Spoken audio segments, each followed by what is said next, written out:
Hey John Morrison, this is Melina. I know that you've seen me getting pretty obscene with all the boys in the back and all your bros. Baby, you knows I ain't no host, that's just how it goes. So you need to know what I've been doing, you need to know who I've been screwing. So I'll roll you a song, I hope it isn't wrong. You know it's kinda gross, but here we go. 1, 2, 3, 4. I slept with Batista. We had a three-way with a stranger because he did not want to walk alone inside my pit of danger. Yeah, he really was an animal, and I was in his jaws. Yeah, as far as I'm concerned, he's got an infinite rematch clause. Yeah, I slept with John Cena, and it made me turn out the light. I slept with Rey Mysterio, and we 619. I slept with Undertaker, it made me call him Psycho Sid. But I did not sleep with CM Punk, just kidding, of course I did. Yeah, I also slept with Mike Knox. Did you know that he has two cocks, one on his body and one on his beard? It was pretty weird. Yeah, I used to do Hulk Hogan, but then he crossed the line, and I did it with Sin Cara once, but then he dropped me on my spine. Yeah, I slept with Alex Riley, and then I held him while he sobbed, and I hooked up with Triple H, so you know I was doing the job. Yeah, I also slept with Mike Knox. Did you know that he had two cocks, one on his body and one on his beard? It was pretty weird, but I went with it.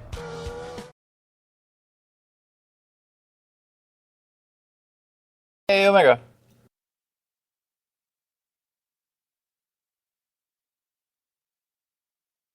Hey, Omega.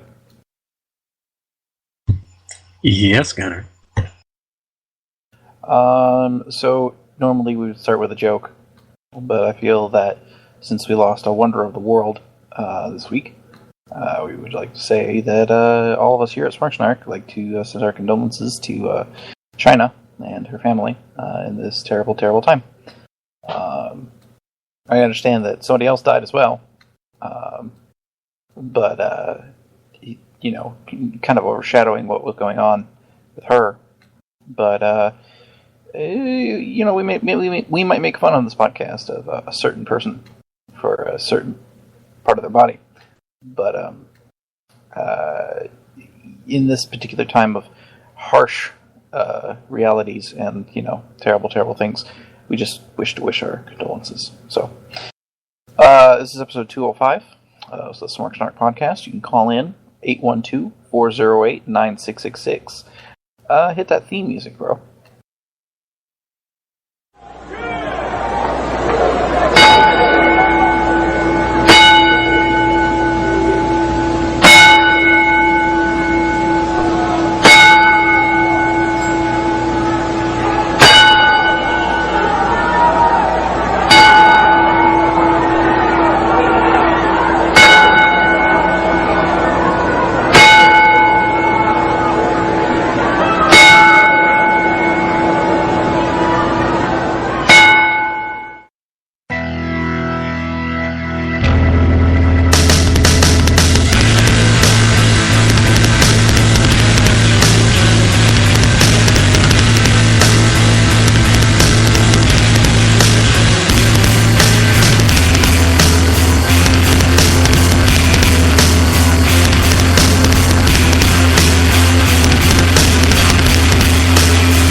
All right, everybody. Welcome to episode number 205 of the Smark Snark podcast. My name is Gunner. That is Omega BR. Yes, a truly unfortunate event but it was always done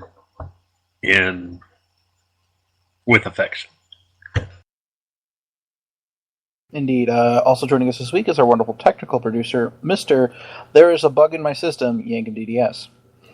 Okay, it wasn't a bug in my system. It was a bug in Sprinker's install file. But I fixed it.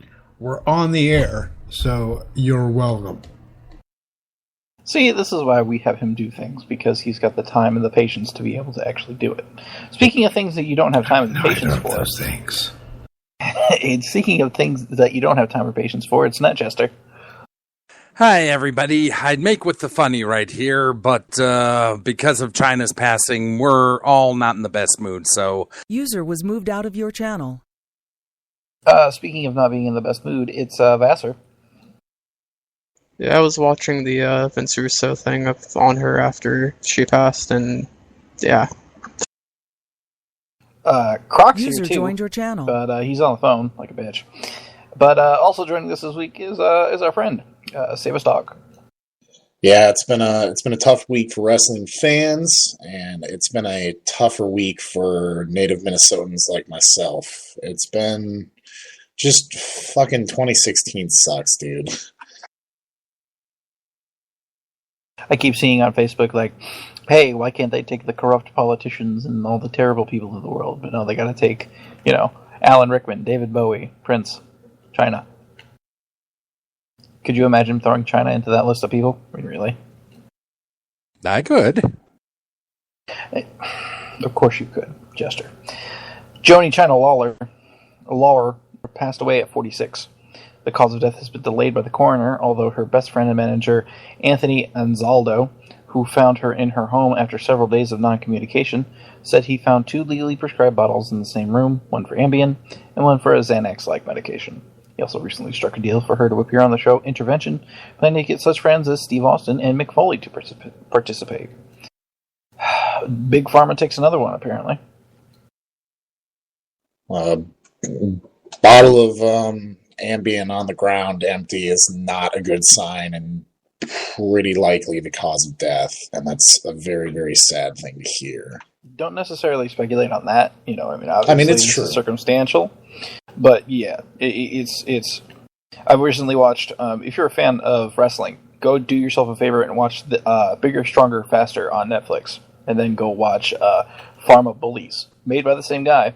Only like 4 or 5 years later, about the pharmaceutical industry, and same idea.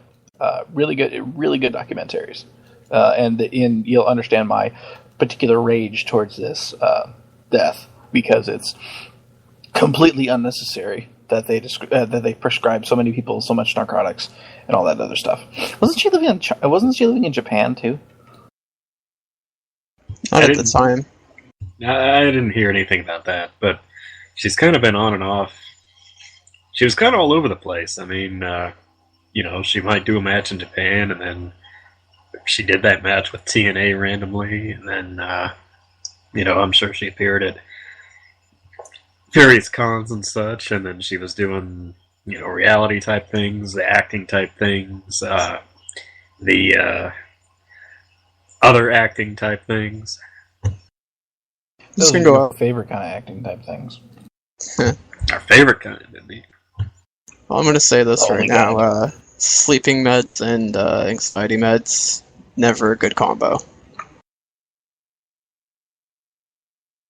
I know she was in Japan for a little while. I believe she was teaching English there for that's right. a little while. But I know that by the time she had died, she was back in the States. Yeah, she'd come back to remember the States about a year ago or something. It was a little while ago. I remember her doing a video saying she was engaged to a Japanese man and didn't really give many details about it. But I guess that didn't necessarily come to fruition. I know that her friend and manager, they were doing that sort of big documentary thing, and they filmed her going to Titan Towers. And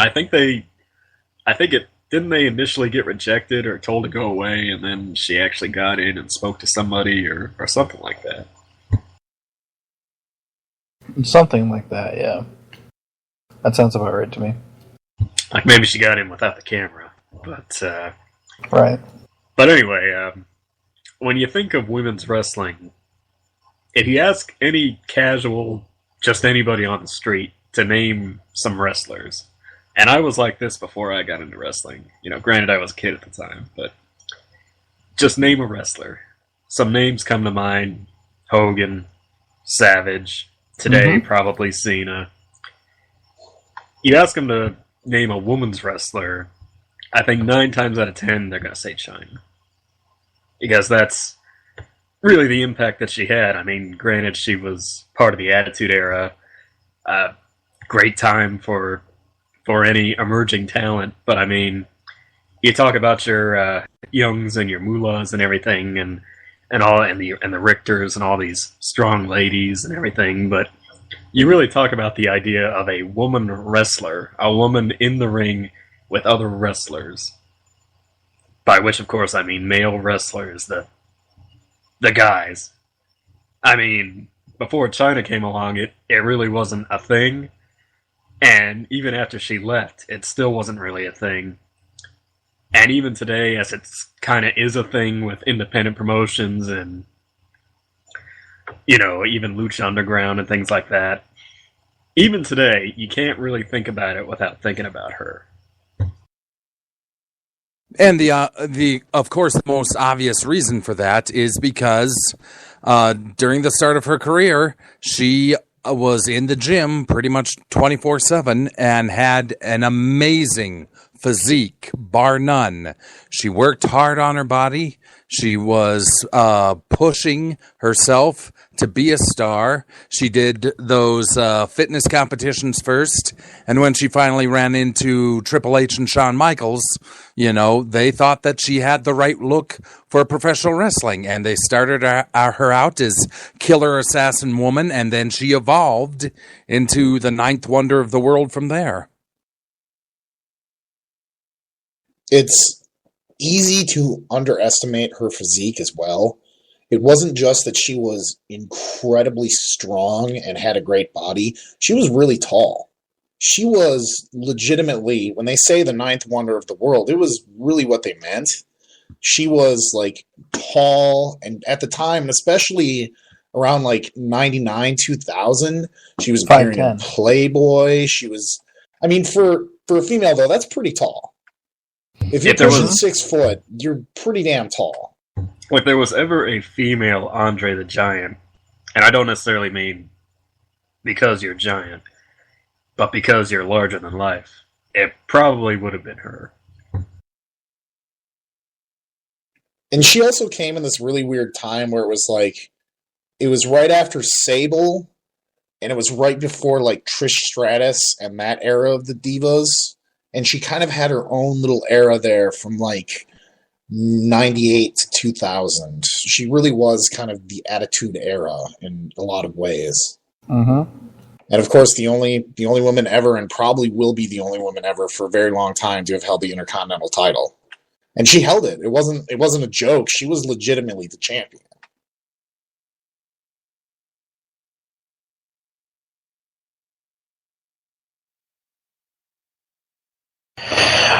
It just seems that China was one of those.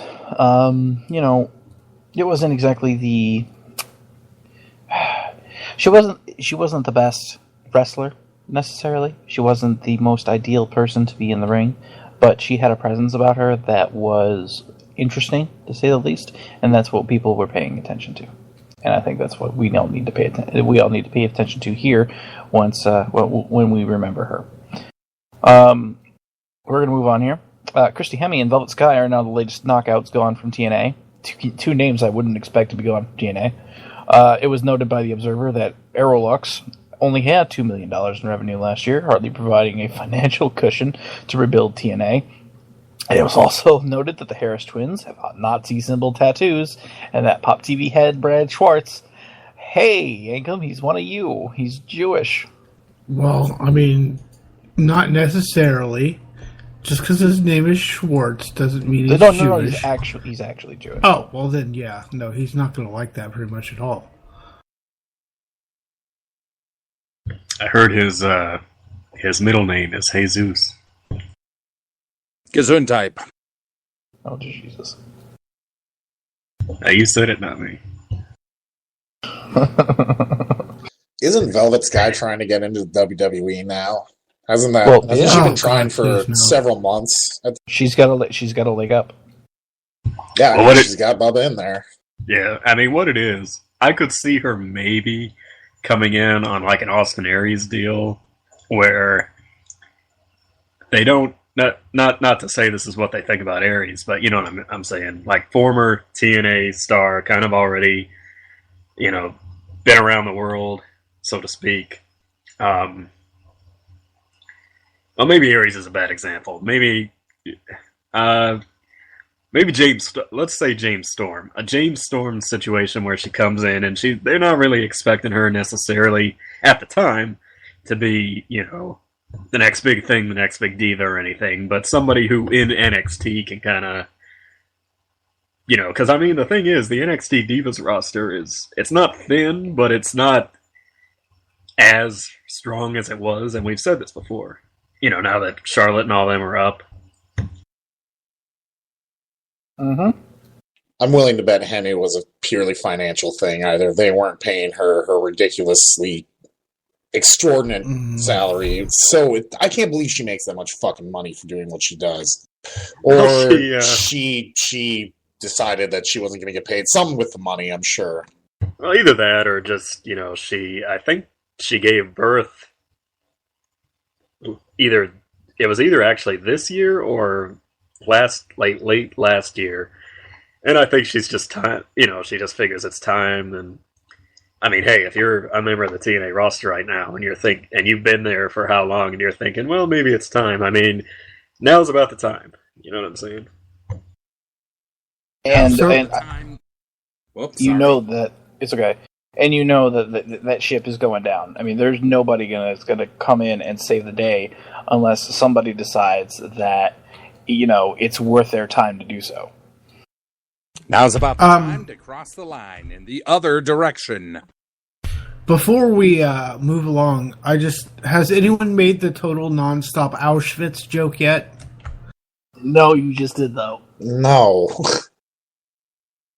They can get Anne Frank the Clown to appear. Oh! Good lord. I think it's time to move on. Why would you even mention... No, why would you even mention Anne Frank, that poor deaf and dumb girl?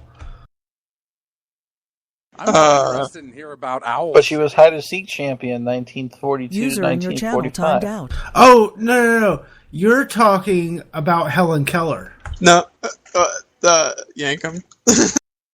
The Miracle Worker, but work is spelled W-E-R-K. I think wreck is spelled that way, too. The Miracle Worker is anybody who can pull a decent match out of Ryback. Oh, okay. So that's why they're putting him with Kalisto again at the pay-per-view. Hey, have you guys noticed that in the past 3 weeks, Kane, Big Show, and Ryback have not been on Raw? Thank God. The big guys? Uh-huh. User Speaking of entered big your guys, channel. Bray Wyatt's injury is thought to be a pulled muscle, which he should heal in 4 to 6 weeks, perhaps in time for Extreme Rules. AAA star Angelico suffered an elbow injury at Lucha User Underground taping disconnected Sunday, from your channel. while Matanza Cueto was rushed to a local hospital at Saturday's taping after punching a glass window and slicing a vein. Whoopsie. There's a correct way and an incorrect way to punch a glass window out, and he doesn't know how. The correct way is don't do it. Correct way is to not punch through it. It's just to punch the glass. The correct way is to get that Hollywood glass that stuntmen drive through and never get hurt, and just put a little pain where they're going to punch through the window. I heard this injury was described as being pretty similar to Goldberg's injury in WCW when he was banging on the NWO limo and sliced the heck out of his arm and had to go away for like 6 months and lost a ton of blood and nearly even ended his career. It was that bad. I remember that. That was nasty. It's amazing because LU has been so much on the upspin with everything. They haven't had really any, and all the crazy shit that they've done, and this is the first time we're hearing about both Matanza and Angelico getting hurt. Like, it's pretty impressive, but it is scary considering some of the stuff that they do. Yeah, considering they've nearly dropped a couple of people from some pretty crazy spots. Yep. Yeah, and considering that people are still diving off the top of buildings, like, they do it safe sometimes, but there are other times where it's just like, ooh, holy shit, how far can you push it? Yeah, I mean, you can't always. I mean, it's eventually gonna. You can't. Excuse me. You can't take risks constantly without. That's why they're called risks. You know, eventually it's gonna not go the right way. Exactly. I just feel bad for Angelico because he was probably very much on WWE's radar right now too, and he might have to hold off for a little while. Well, obviously he's going to hold off for a little while. He's got to heal up that elbow.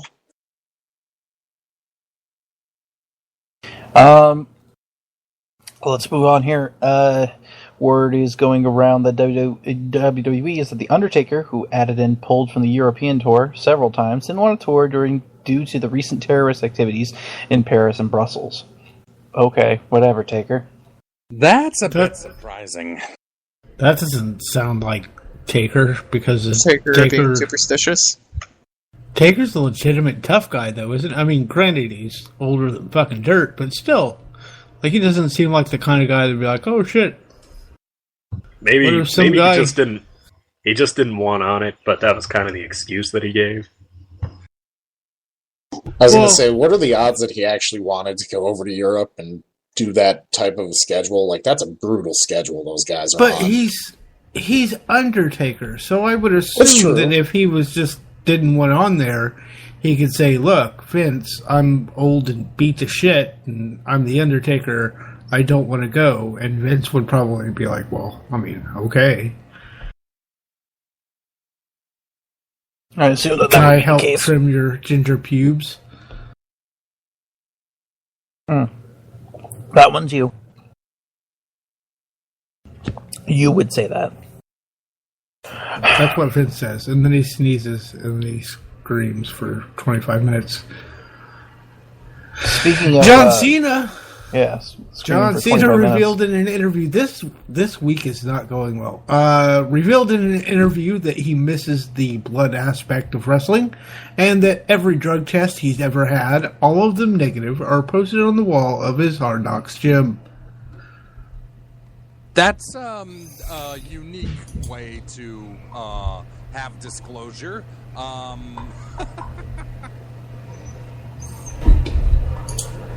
Yank him. Hot mic. Yes. Hot mic. All right. He's all natty, bro. He's all natty. He's got the papers to fucking prove it, bro.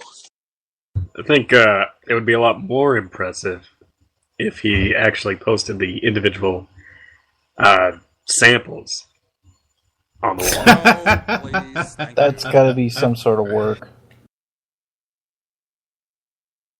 But I will tell you this: a little color every once in a blue moon is, something special. That Vince totally got rid of it. I don't know if that's one of his phobias or it's just something to do with. It's the way that they're doing things now. PG. It's PG. That's Yeah, it's advertising. It's it's a tricky thing because it really. It really could enhance matches. I mean, it's a visual, I mean, that's just how it is. I mean, people didn't play because, it made them, more. It wasn't like an energy shot where all of a sudden they could go another 10 minutes. It was, here's for the thing that they're worried spectacle. about. Bloodborne pathogens. That's it. It's bloodborne pathogens. They want to protect themselves against bloodborne pathogens. And they want to protect themselves against other people seeing that, oh, Jesus, these people are sharing blood. And, oh my God, what if he has a disease? And, oh my God, what if they're getting infected in there? Also, the blood brings up the rating from a PG to the TV-14 rating. I understand that that's the way it should be, but at the same time, you obviously see the kind of crap that you see with whatchamacallit, NXT, the most recent special that they had. Matches ruined because of this God. thing. Yeah, absolutely destroyed because they have to stop them. And it doesn't make any sense to me on NXT because you're not worried about ratings on your own network. But, well, I was about to say, I think they could probably get around it somehow on the network. But then, again, they do have advertisers and they do have, say it's a pay-per-view, there is an advertiser, there's still somebody sponsoring it. I mean, half the time it's themselves, but... And why does he miss blood so much? Like, Reigns bleeds from the nose every time it gets hit. They just had that NXT match where blood fucking ruined it. I'm pretty sure Shinsuke got hard waved or something in that match against Sami Zayn, and he was bleeding from the nose for a while. There's been plenty of matches in WWE with blood in them. I think just as a fan of the game, and a student of the game, he understands how it can enhance it, and it's just another thing that you kind of, when you take that aspect away, then you have to work twice as hard to kind of make it interesting. You know what I mean? Not to say that you got to hit a guy with a chair to make a good match, but Cena. Think of all the main events and high profile feuds Cena's been in, and a lot of them when this policy wasn't really in effect. Like, remember, I can't even remember which event it was, but that shot of Cena with the blood just completely... It's like he's... Against JBL, 2005, I think it was Vengeance. Judgment Day. The Bull Rope match. Yeah. JBL's annual bloodbath.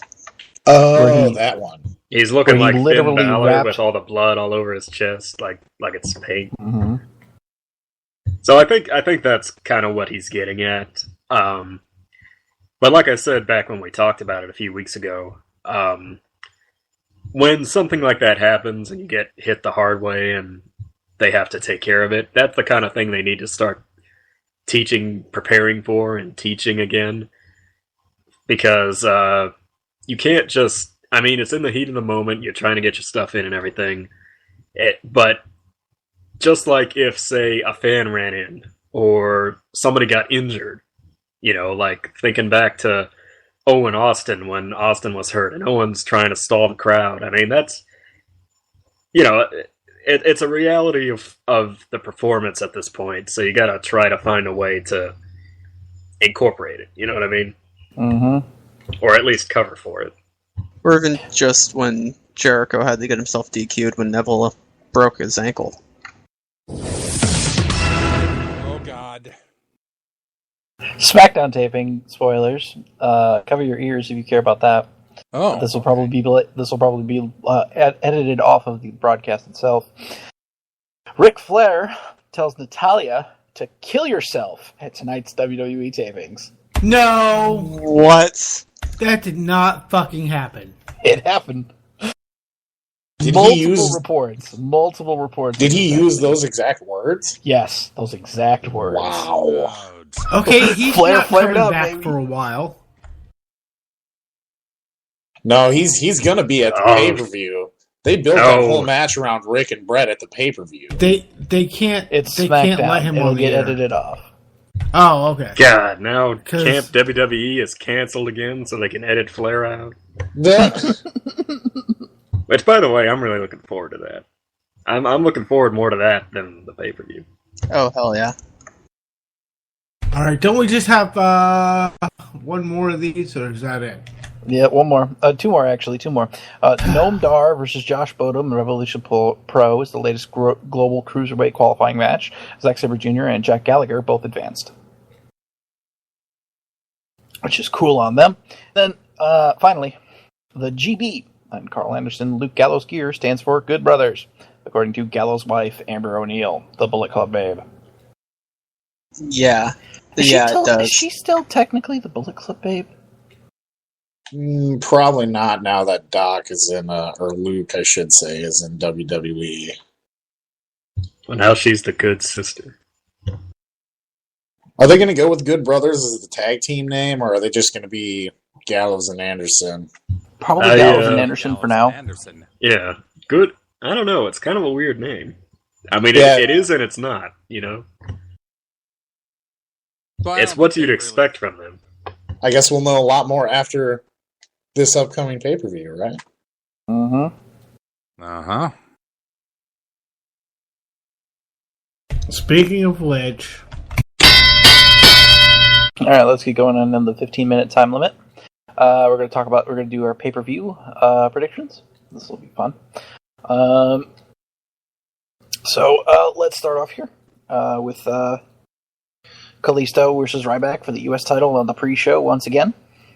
Nobody cares. Why the hell does it have to be on the pre-show again? Because John Cena doesn't have the U.S. title, so it doesn't matter. Why the hell do they have to have this match again? That's the better question. Because who else is going to carry Ryback?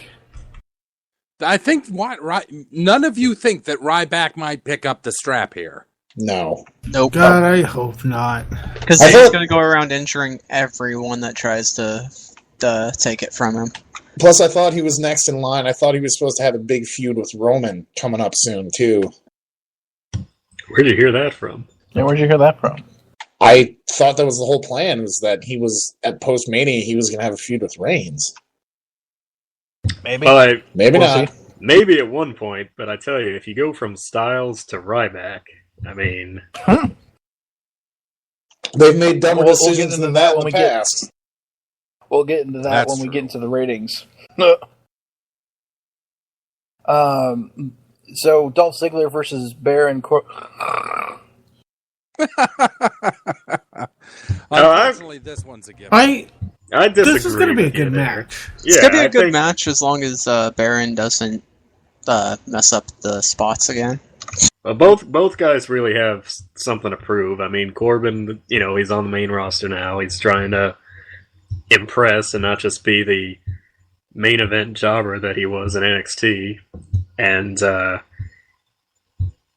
no disrespect. But, and then, Ziggler, I mean, he's in another little pocket where, they just come off Mania and, the fact that he's actually in a feud kind of gives him the motivation to really bust some stuff out and make it one of the better matches on the card. So, I think they're gonna.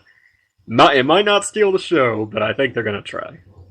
Why is it that Baron Corbin has the same spot in NXT that he does on the roster, killing the people that we like the most?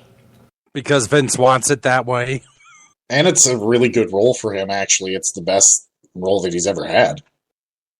I'm afraid he's gonna go the Rusev route, where he's gonna be dominant until he actually makes a name, sort of, until he actually gets in the ring with someone they care about, like Cena, and then he's in a group and he's Honestly, matches. a year of Corbin killing dudes until he loses to Cena at Mania would be pretty great. I'd have no problem with that at all. I I would didn't have have a a problem with problem when Rusev did it. that. I didn't have a problem with when Rusev did it, but I don't know. Corbin's not as interesting as Rusev to me, I agree. and I didn't think I Rusev think was that, interesting at all at first. I don't think Corbin is interesting at all. Period. I don't think that he's got any redeeming qualities to him whatsoever, beyond the fact that he can look kind of stoic and throw a black hole slam. I think the problem is he's just almost on the cusp of having a character. They make him a lone wolf and they have him come out with the spotlights and everything, but then he goes chicken shit and runs off and kind of doesn't really cut promos and loses a bunch of matches. At least that's how it was in NXT. What you're telling me is that basically it would be you know how in Madden when you switch to the defensive player who's trying to catch the ball and you try to and you hit the Y button to intercept it.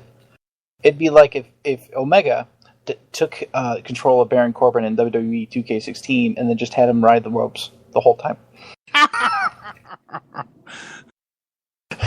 No, I hit triangle to intercept. Whatever you might hit. moving on. Enzo and Cass versus the Vaudevillains to determine the number one contender to the tag team title. Yay tournament. Yay this being the end match to the tournament. Enzo and Cass goes over. Enzo and Cass are definitely going over because the Vaudevillains got 0 reaction on Raw. I beg to disagree. This could go either way, I think. And, anybody who goes up against the New Day, I don't care what kind of charisma they got. If they got all the charisma or they got none of the charisma, like Enzo and Cass and the Vaudevillains respectively, you're just going to run up against a brick wall of unicorn horns. Well, think of it this way. You're going to have either the Vaudevillains versus the New Day, in which case everybody's going to be cheering New Day, and Vaudevillains are just going to get freaking booed because their gimmick was dead the second they hit TV. Or it's Enzo and Cass, who the crowd freaking loves, versus the New Day, and that match would be hype as hell. It's going to be the fucking Vaudevillains. I mean, maybe. I actually agree. I see Team 3D. Oh my god. I see the Dudley Boys interfering in this match and costing Enzo and Cass the match and them having an extended feud just because everything felt unresolved between those two teams. It and could. it'd be a hell of a feud. Plus, remember, New Day is face now, and you can't. Can you do the dynamic where New Day and Enzo and Cass are trading shots and it still works? I mean, maybe, but I don't know. It might be too soon for that. The Vaudevillains, meanwhile, can kind of jaw with the New Day and lose like they're destined to do, and then it's going to be the goddamn Vaudevillains, because that's exactly the kind of bullshit that Vince would think is hilarious. Well, I love the Vaudevillains. Don't get me wrong. I don't and dislike the everything. Vaudevillains. I'm just saying they're not fucking over the way that Enzo and Cass are. Well, they were and really, Vince would be like, "Oh, show those fucking marks." Well, they were really kind of dead in the water as soon as they hit the big pond. But it might finally get the crowd to reverse or to go the full other opposite way and start booing them. And if they start getting that reaction, that's a good thing. So Wait, it's tricky. Enzo and Cass start No, getting booed? the Vaudevillains. Oh! They go from faces on NXT all the way to heels on the main roster, and it's kind of a long but fairly smooth transition. So basically, you want to get the Vaudevillains over by making people hate them for beating Enzo and Cass. Yes, of course. That's how every good heel gets over. Give the fans a legitimate reason to fucking hate the guy. True. It's the reason why everyone boos Cena or Roman Reigns. They fucking hate him because he's getting a spot that they think someone else should get. But I don't think, as much as it pains me to say, I don't think the Vaudevillains are necessarily going to be worthy of getting over. I think they're good for maybe till Extreme Rules if they do win. 5-minute warning. I mean, it's all...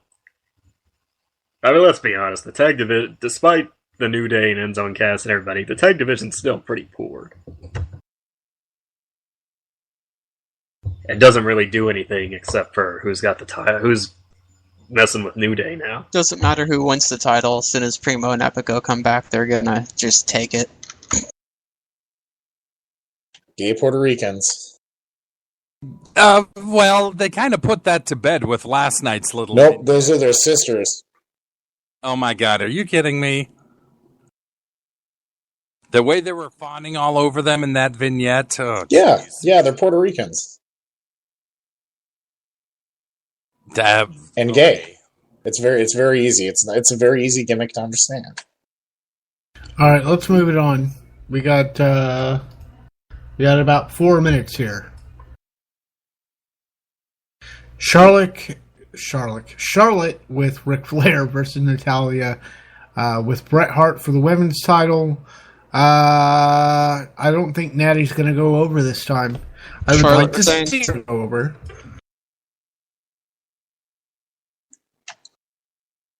I've got colic. Her name is Charlotte.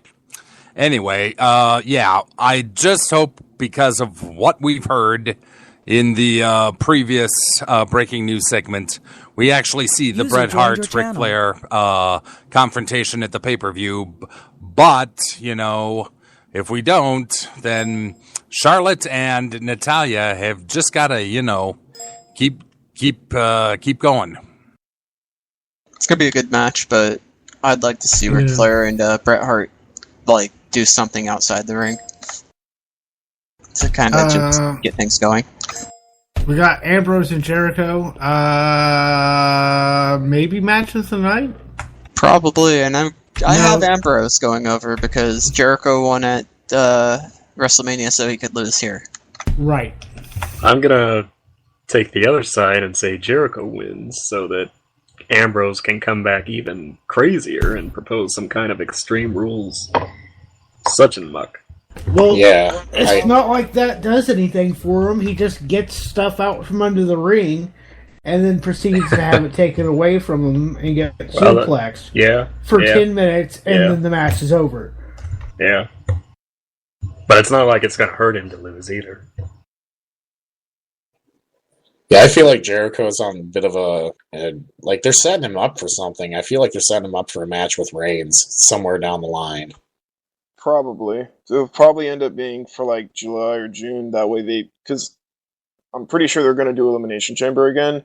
If they do that, they're essentially doubling up on pay-per-views at this point. You got to have people to fight him, and you just can't put AJ against him again so you can have AJ lose again. Or you don't want to blow your load on Cena already, so you got to have somebody in between. I'm pretty sure NetJester wants to blow his load on John Cena. Females, if you know what those are. Anyway, moving right along. John Cena? Gesundheit. Can we... John Cena. Wait, what is next? The IC title. Oh, I think Miz is going to retain after Maurice interferes. Really? I hope not. I hope Cesaro gets the title finally. Cesaro wins it only to lose it the next night on Raw. Mm-hmm. You son of a bitch. Yeah, that's exactly the... I mean, again, what fuckheads in the back think is funny. He's absolutely right at that point. They'll think it's hilarious. Intercontinental title's gonna get passed around more than... Yeah. Yeah. No, well, then Melina did when she was working. I hope they realize this. All this does is devalue the title. I hope you realize they don't give a shit. Yeah, let's talk They about... don't care at all. Let's talk about Sami Zayn and Kevin Owens, because that's not something that makes me super angry. And it's something they clearly care about with that awesome video package of them and the whole history and Owens talking over Zayn, and it was great. So I'm gonna go ahead and say that Dean Ambrose, Chris Jericho won't be match of the night because this is gonna be match of the night. Actually, I can agree with that. And, well, here's my question to you guys. Do you see this being drawn out, or is this, alright, do this, have one of them fight Reigns, probably Owens, have him go against Reigns, that way Reigns has an opponent, and then revisit this later on down the line, or do you have this go all the way to SummerSlam? I think you can push it to SummerSlam. I don't know if you can do it on every single event, pay-per-view, kind of like you're saying. Well, I don't mean literally it's Zayn Owens for the next how many months are we until SummerSlam? 3, 4? It's actually kind of a lot. I mean, we've got Extreme Rules, we got Money in the Bank, we got another one. I think I can't remember. Chamber, I think. If they do that, yeah.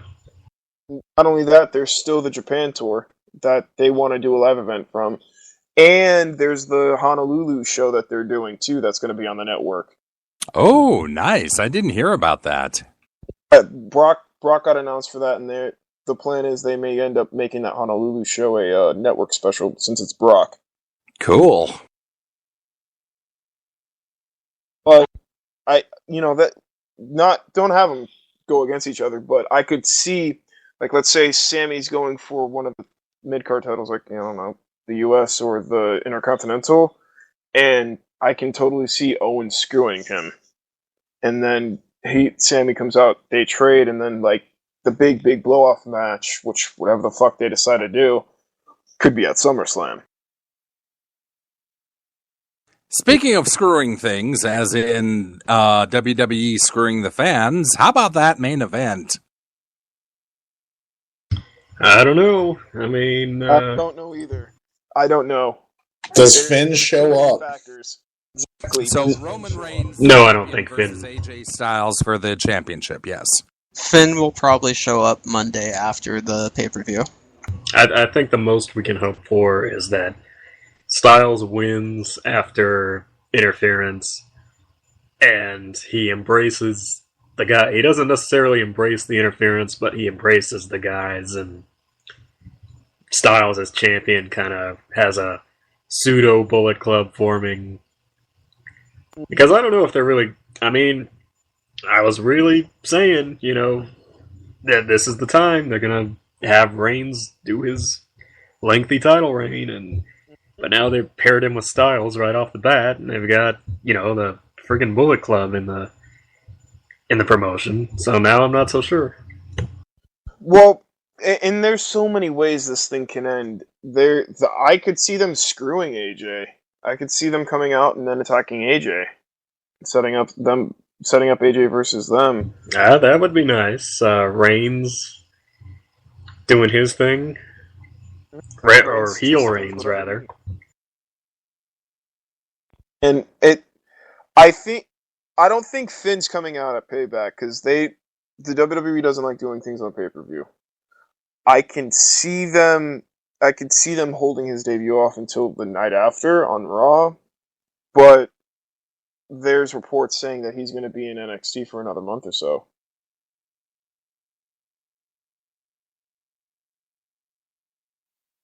Which makes sense because then they can go ahead and have him wrestle at TakeOver, the next TakeOver in June, against Joe. We'll see. I don't know. To me, that's the really big question is how does it end? Who knows? That's the biggest question. But because the match, I hope AJ can pull a decent match out of him. Exactly. But I'm not 100% convinced AJ can. It's not the ability of AJ. It's can he do it? Can Reigns do it? Okay, can he make Reigns dig deep? And I don't know if that's there.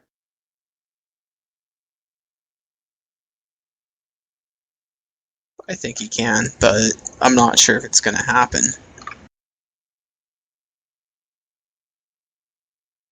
They put him in good hands. I will say that. Yes, they have. Put AJ. Who wins and how, boys? Let's hear it. Nobody wins. I still think it's going to be Reigns, and it's going to be like nothing's going to happen. They're just going to fuck us over somehow, like teasing all this shit, and then nothing will happen at the pay-per-view. Like, yeah, I don't know. No, I say Dusty finish. Nobody wins, Daddy. Nobody wins.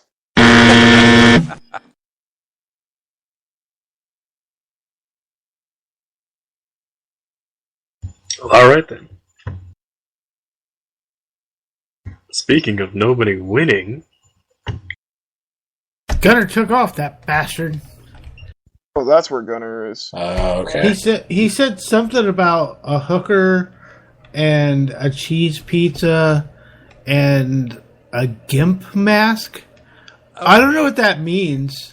So is that new all-purpose question like that they ask at the end of the interviews for Pro Wrestling Illustrated? I don't know what you're talking about. You but have a hammer, a roulette wheel, and a midget. What are your plans for the evening? So Gunner's would be, you've got a gimp mask, a hooker, and a cheese pizza. What are your plans for the evening? Well, I don't know about all that, but I think we should have Vassar read the ratings. At the drive-thru? Don't Well, worry about it. Oh, he has the soundbite. Okay, anyways. We all know where we are. Yes, things yes, are we not do. working. And I mean, I don't even think that's playing, is it? Dairy Queen. Drive-through. Oh, I guess it is. Okay. We were Well, just I all didn't talking think it over was it. working. Anyways, now for the ratings. Starting off as usual is TNA Impact, getting 312,000 viewers, up 9% from the 286,000 viewers the week previous. And on to SmackDown, 2,431,000 viewers, up from the 2.355 million the week previous. And for Raw, 3.128 million, down 6% from the 3.335 million the week prior. And SmackDown's going up while Raw's going down? What is this magic? Bad booking. SmackDown's 2 hours. That's what it is. SmackDown's 3 hours. But yeah. Let's have. No, it's not. What? SmackDown's 2 hours. Oh, SmackDown is 2 hours. I was thinking of Raw. Good God. This show, this week. Let's just move on. And let's have Dog read the birthdays. All right. Happy birthday on the 27th of April to Lacey. Lacey fucking who? Lacey, I have no think that's idea. Jimmy Jacobs, like from ROH Lacey. Okay. Yeah, she was in Special K, wasn't she? Oh, all right. That's gotcha. Man, I wish I had a Special K shirt. That's the one shirt I wish I had. And happy birthday on the 28th to Jay Leno, the Drunken shirt, talk about stuff while eating jerk. What the hell? I don't know. Just roll with it. Speaking of WWE Hall of Famers, happy birthday on the 28th to Jay Leno, or should I say soon to be WWE Hall of Famers next year, guys. You can feel it. Also on the 28th, happy birthday to Alex Riley. And happy birthday to Violent J. What a fucking birthday list on the 28th of April, man. Happy birthday on the 29th to Oksana, Titus O'Neil, Paul Roma, Brittany Savage. Happy birthday on the 30th to Davari and York Cunt. Oh, son of a bitch. Happy birthday. I knew I'd get you with one of them, goddammit. This is Masturbate. Yeah, there's Matt Sturbate and Lou Sanist. Welcome I to knew my one world. of those. This is what I live One of There are those too three many- would get you. There are too many actual wrestlers named York, so I just assumed. Happy birthday, and then moving up a month to May 1st, Booker T, The Human Tornado, and David Taylor. That is one hell of a trio for birthdays on May 1st, too. Happy birthday. Still wrestling? No, Human Tornado retired in 2010 or 11. I can't remember which one. Sadly. He was the shit. Mhm. And still is the shit, because he's still with us, by the way. Happy birthday on May 2nd to The Rock. And then happy birthday on the 3rd to Black Shadow. And those are the birthdays. You're not allowed to read the birthdays anymore. That's because he's smarter than you. No, you go away now. Stupid ass. No one was going to fall for that. Not even Matt User Jester was was going moved to fall out for of that. your Okay, channel. so now that he's User out joined of your my channel. hair, and now it's time for This Week in Wrestling History with Omega VR. Yes, this weekend, wrestling history, circa 1982, where AWA President Stanley Blackburn announced that a April 18th, 1982 Hulk Hogan AWA World title win over Nick Bockwinkel in St. Paul, Minnesota would be stricken from the record books. During this match, Bockwinkel's manager Bobby Heenan hit Hogan with a foreign object. When he attempted to throw it to Bockwinkel a second time, Hogan caught it and used it himself to set up the win. As a result, Hogan is never officially considered the AWA champion. Jump to 1990, where at a WWF television taping in San Antonio, Texas, Roddy Piper fought Rick Martel to a double disqualification in an Intercontinental title tournament match. What makes the match interesting is that the finals of the tournament, where Kurt Hennig defeated Tito Santana for the title, was taped the night before this match. And in 1998, Ox Harley defeats Harry Palmer to win the IWA Mid-South Heavyweight title in Louisville, Kentucky. Previous champion Axl Rotten had been stripped of the title. And that was This Week in Wrestling History.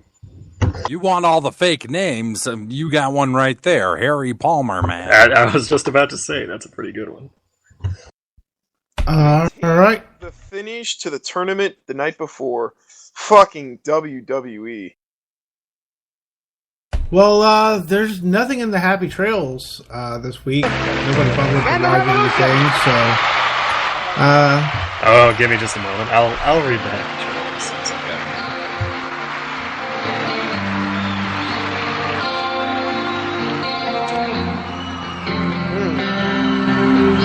I mean, like, there's That's a Sting? really obvious Happy Trails. I Well, we've got... the original song because it was made all the way in 1900.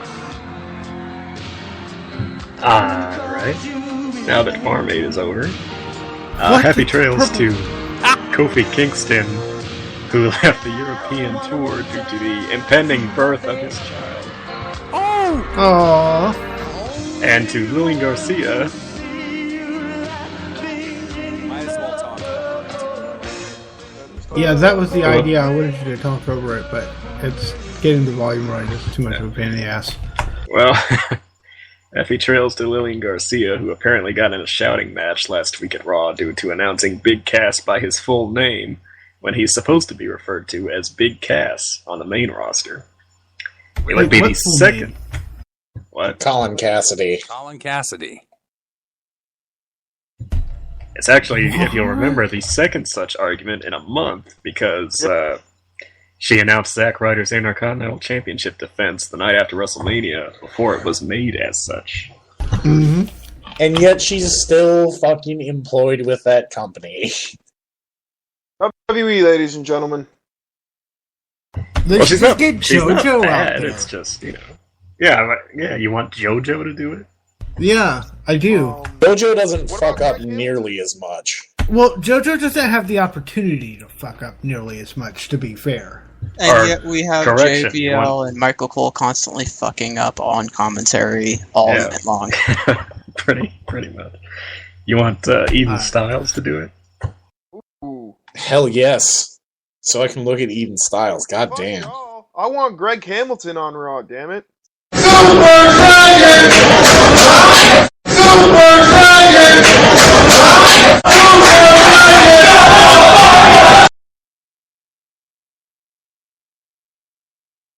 Okay, now Okay. that we've supered our dragon, what should we watch this week in wrestling? Anybody want Did to he start? just cut me off?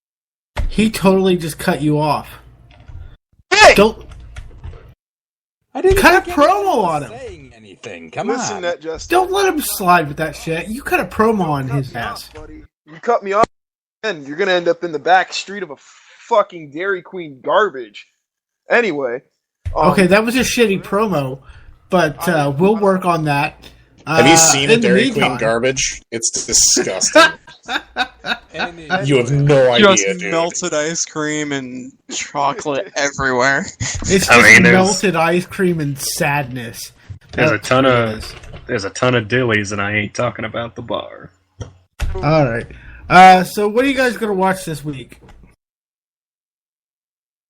I'm gonna rewatch AJ Styles versus Sheamus because that match was pretty crazy for a Sheamus match, and probably a little bit telling of what AJ is going to do to Roman.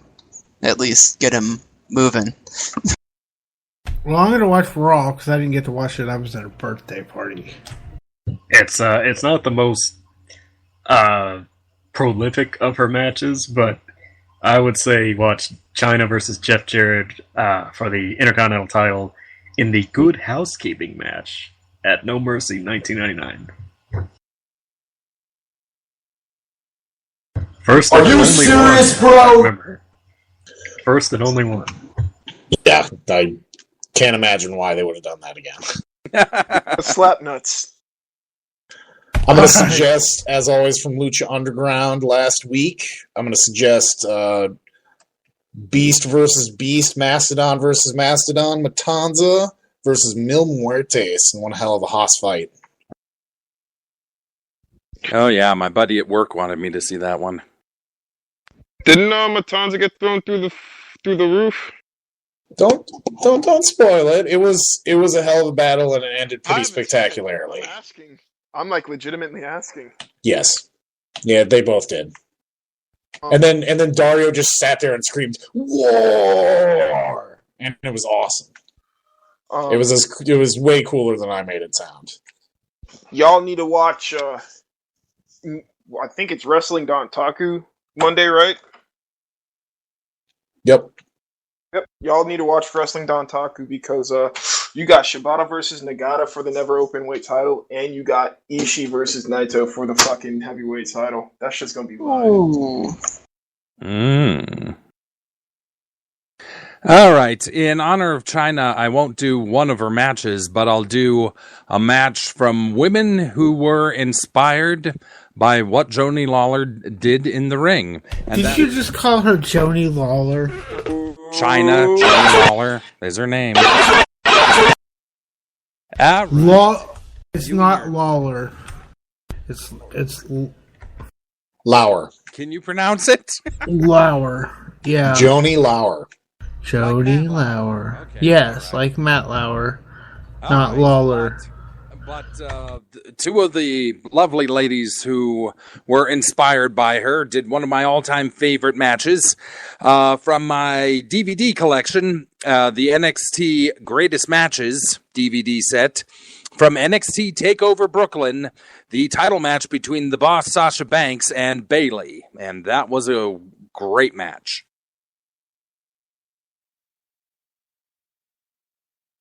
User was kicked out of your channel. Okay.